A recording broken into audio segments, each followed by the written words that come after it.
Assalamu alaikum, dear viewers. I'm Brother Hamza. Welcome to another episode of Ask Islam. Today we have Sheikh Anwar answering more questions for us. Today the topic is Riba. Riba is usury. Assalamu alaikum, Sheikh. وعليكم السلام ورحمة الله وبركاته. How you حياك doing? الله. How you الله doing يبارك today? فيك. الحمد لله. Allah yabarak bik. Sheikh, topic today is Riba. So Yes. can you define what is Riba, usury, please? بسم الله الرحمن الرحيم. إن الحمد لله والصلاة والسلام على رسول الله وبعد. السلام عليكم ورحمة الله وبركاته. Riba is the Arabic word which normally is translated in English as usury and also can be referred to as interest. In general, it is defined as a loan being given and paid back with the extra to the original amount of cash being borrowed. And that is what is referred to as usury, riba, interest. Jazakallah khair, Sheikh. Next question is, what is the Islamic stance on usury? First of all, before I really speak about that, I would like to mention here that Islam encourages us always to be active. Allah subhanahu wa ta'ala ordered us to be hard-working people, to be someone who gives the ummah, the society, something instead of being a liability to them. And that's why you see just one example. Allah says, for example, in Surah Al-Jum'ah, in the chapter of Jum'ah, after you pray the prayer of Jum'ah, which is the most important prayer on weekly basis when we pray. Once you finish your prayer, فَانْتَشِرُوا فِي الْأَرْضِ وَابْتَغُوا مِنْ فَضْلِ اللَّهِ. Then go in this earth, in this planet, and go and do business or do whatever you want so that you can make some cash, some money, some earnings for yourself. This shows Islam very much encourages us to be practical. When it comes to usury, Islamically it is considered as a major sin, one of the most major sins, and there are multiple amount of verses in the sayings of the Prophet which prohibits it in every way, such as when Allah said, Yamhaqullahu riba wa yurbi sadaqat, that Allah decreases interest and Allah increases what is sadaqat, given as sadaqah, as in charity.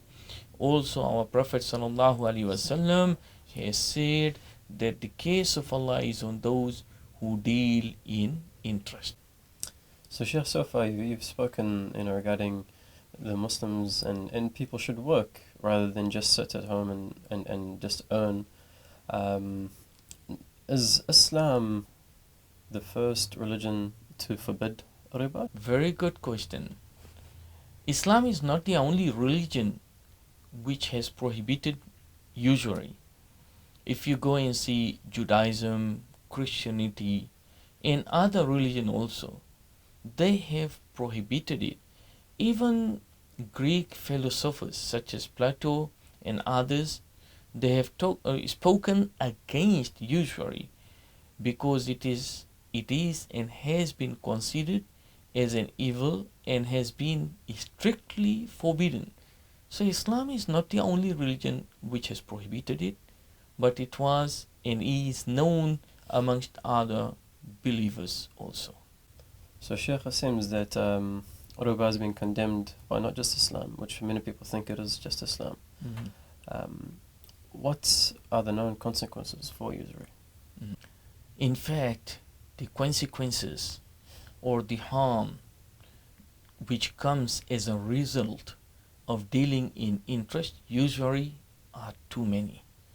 Individual, private, public, national, international, global.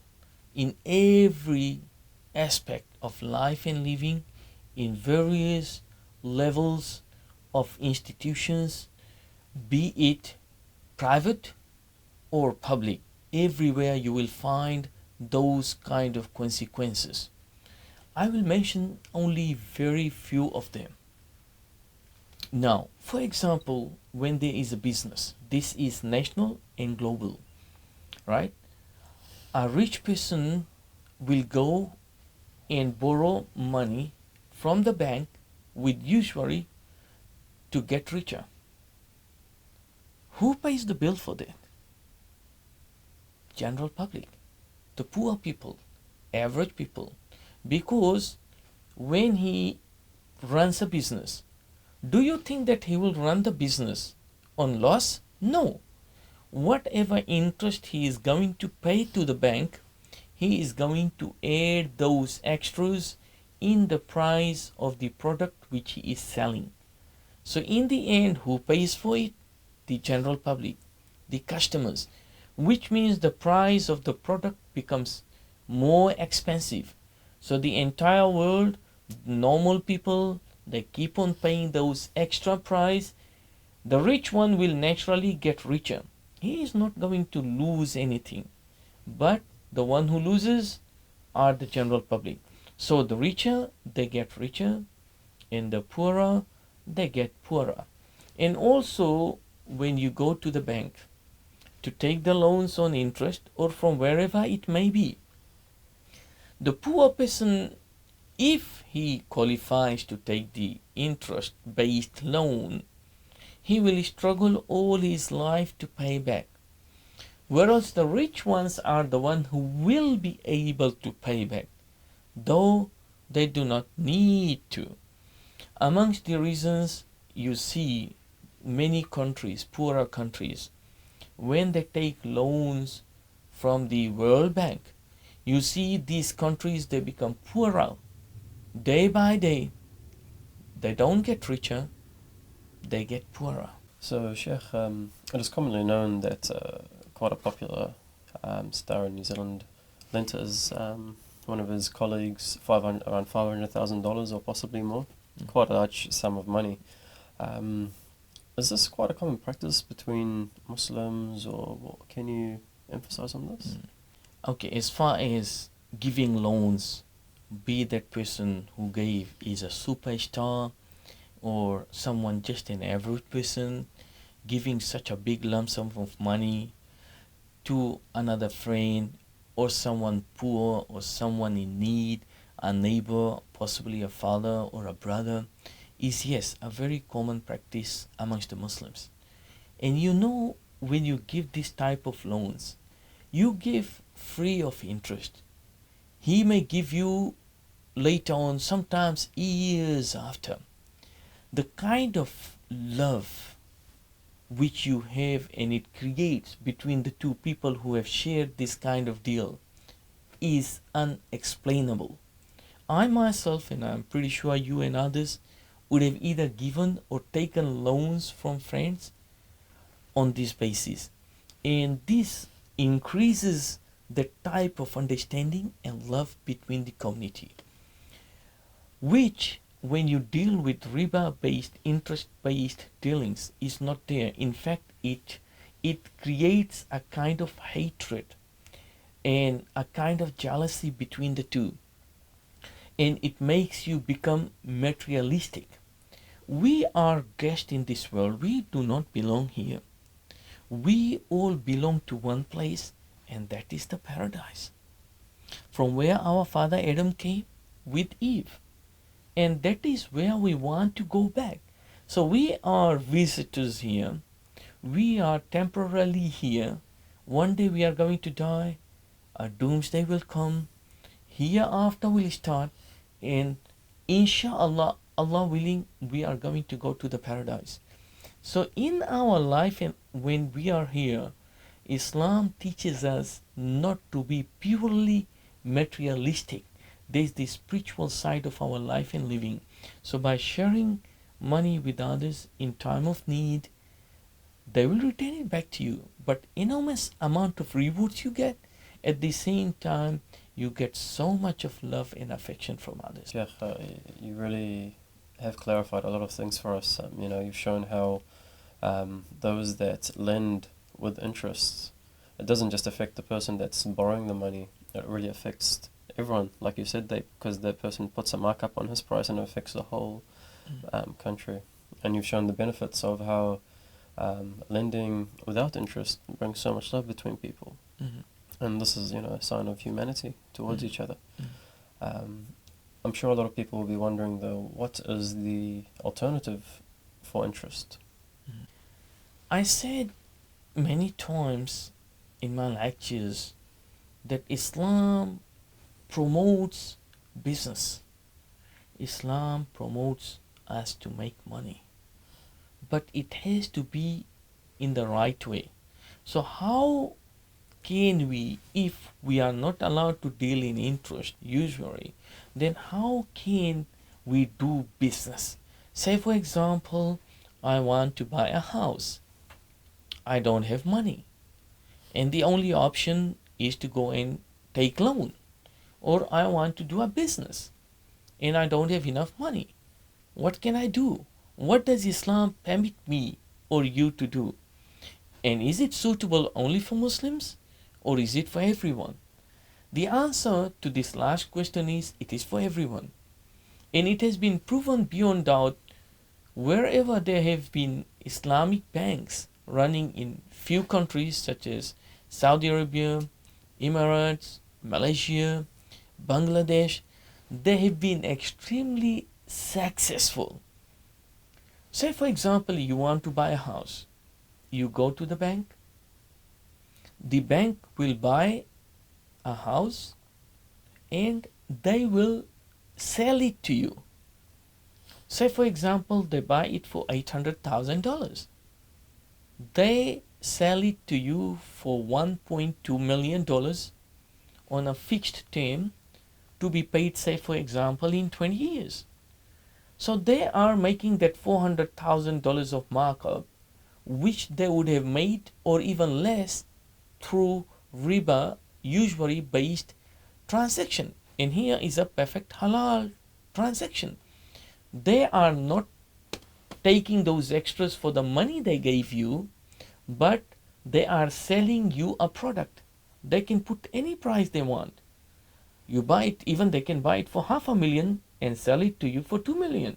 If you agree, there is no problem to that. Provided they don't increase anything more to it. Whatever the contract is, that's it. That's one way. The other way is musharaka. In a partnership, there is a mudaraba. There is many other systems. So they can buy the house. Whatever deposits you put, that is your share in the house. And the others are owned by the bank. And you come with the term where the rent is $600, your share is 10%, and the 90% belongs to the bank. So from that rent, yours will be 10% and the bank's 90%, till you keep on buying the share of the bank. Simple as that. Both of them, they come up with a profit. But there is something very important to understand. When it was riba based, interest based, the customer would always be the one to lose or gain, whereas the bank will always be on the gaining side. The one who is giving the finance will never lose, but the one who takes the finance may lose it all. But in this model, Islamic model, because it is a business, both of them they can make money, both of them possibly can lose. So it is shared between both sides. Not that the rich one gives money and is guaranteed to become richer. The poor one who needs the money may lose and become even poorer and poorer and poorer. This is just one example of so many other models which Islam has for every kind of business. Okay, Sheikh. So in the Islamic model, how can the bank lose money? Just like any other business, whatever types of losses a business will go through is exactly the same criteria being applied in this model. So if there is a business run by someone and they lose some money or a lot of money, exactly the same will apply here. Say in the model of the house, say for example, the house burns down. Say for example, there is an earthquake and the house gets damaged, such as if there is a flood or a landslide and part of the house gets damaged. So in the Islamic model, both of them, the rich person and the poor person, they suffer similar. Though the loss may not mean much to the rich person, will mean more to the poor person, but still both of them, they share the loss. But in the un-Islamic model, the poor person will become poorer, possibly ending up with a heart attack and a death, because he's the only one who loses in the examples which I have given. Whereas the richer one, he gets richer, his income from that is guaranteed, and he will get whatever it has to be going to him, as we know in this model which is un-Islamic. You know, Sheikh, we live in a country and a lot of countries around the world where freedom is emphasized on. You know, everyone has the right, freedom to, it seems like you can do anything you want sometimes. Mm-hmm. But when someone, some popular stars come to refrain from advertising alcohol or advertising gambling or advertising things like interest, they get criticized for these things. It's really contradictory. Mm-hmm. Can you please shed some light on this? Yes, there have been many superstars all over the world, including locally here, from various sports fields, various entertainments, and other fields of human skills. They have refrained and distanced themselves from gambling, from anything to do with alcohol or usury, which has been condemned in many manuscripts, which I have mentioned many times. So what is it? Is it okay for them to do? The answer is simply yes. It is their freedom of choice, their freedom of expression, their freedom of belief. We all are free to believe in whatever we want. And that is their freedom of choice, and they chose that as their religion, as their belief, as their way of expression. It should not be criticized. There should not be any issue with that at all. In fact, most of the countries I know, and many of these superstars, wherever they have and has taken this position, it has been well accepted and taken, and this is the way it should be. I'm not harming anyone. I'm not doing anything bad to anyone. I'm not beating up someone. I'm not killing anyone. I'm not doing any of those things. All it is that I have my belief and I want to freely practice it and express about it in a very peaceful manner without causing any harm to anyone. This should not be a problem at all. We live in a world of freedom of speech and freedom of expression, and that is the way it should be, and that is the way I understand. Jazakallah khair, Sheikh. You've really shed a lot of light on all these topics. I know you've clarified things for me, and it makes a lot more sense when it's broken down. And I'm sure the viewers feel exactly the same way. Jazakallah khair. You're welcome. Jazakallah khair. Allah barik feek, ya akhi. Hayyakum Allah. Assalamu alaikum wa rahmatullahi wa barakatuh. Today the Sheikh has shed a lot of light on all these topics. In addition to all the information he's given us today, we will be uploading some very important articles on NZIIC website. So feel free to go. All free information for you to look at and increase your knowledge about these topics. We thank you very much for joining us today, and we will see you next time on another episode of Ask Islam. Assalamu alaikum wa rahmatullahi wa barakatuh.